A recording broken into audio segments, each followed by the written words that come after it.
बाड़मेर के एक छोटे से गांव में रहने वाला महेश पिछले 2 साल से सरकारी नौकरी की तैयारी कर रहा था। घर की हालत ठीक नहीं थी, इसलिए वह उम्मीद लगाए बैठा था कि इस बार कोई ना कोई भर्ती उसे रास्ता दे देगी। एक सुबह वह मोबाइल चलाता है और हक्का बक्का रह जाता है। राजस्थान पुलिस और पटवारी भर्ती की कट ऑफ लिस्ट जारी हो चुकी थी। कट ऑफ इतनी ऊंची थी कि देखकर उसके होंठ सूख गए।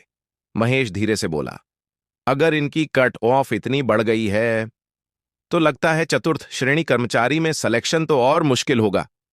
लेकिन उसी समय उसे याद आया, अरे, चतुर्थ श्रेणी भर्ती का तो रिजल्ट अभी आया ही नहीं है। उसके मन में डर और उम्मीद दोनों एक साथ तैरने लगे। डर, कहीं कट ऑफ हर भर्ती में ऐसे ही बढ़ती रही तो। उम्मीद, चतुर्थ श्रेणी में अभी भी मौका है क्योंकि रिजल्ट बाकी है।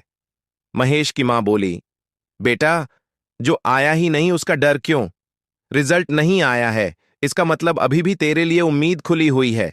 दूसरों की कट ऑफ देखकर घबराता नहीं, अपनी मेहनत देखकर विश्वास रखता है। इन बातों ने महेश के भीतर नई ऊर्जा भर दी। उसने अपनी किताबें उठाईं और कहा, जब तक चतुर्थ श्रेणी का रिजल्ट नहीं आता, मेरी मेहनत रुकेगी नहीं। कट ऑफ चाहे जितनी आए, मेरी तैयारी उससे ऊपर जाएगी। उस दिन के बाद वह बिना डर, बिना तुलना, सिर्फ अपने लक्ष्य पर केंद्रित हो गया। कहानी का संदेश, कट ऑफ का डर सिर्फ तब तक होता है जब तक आत्मविश्वास कम होता है। जब रिजल्ट आया ही नहीं है तो उम्मीद आज भी जिंदा है।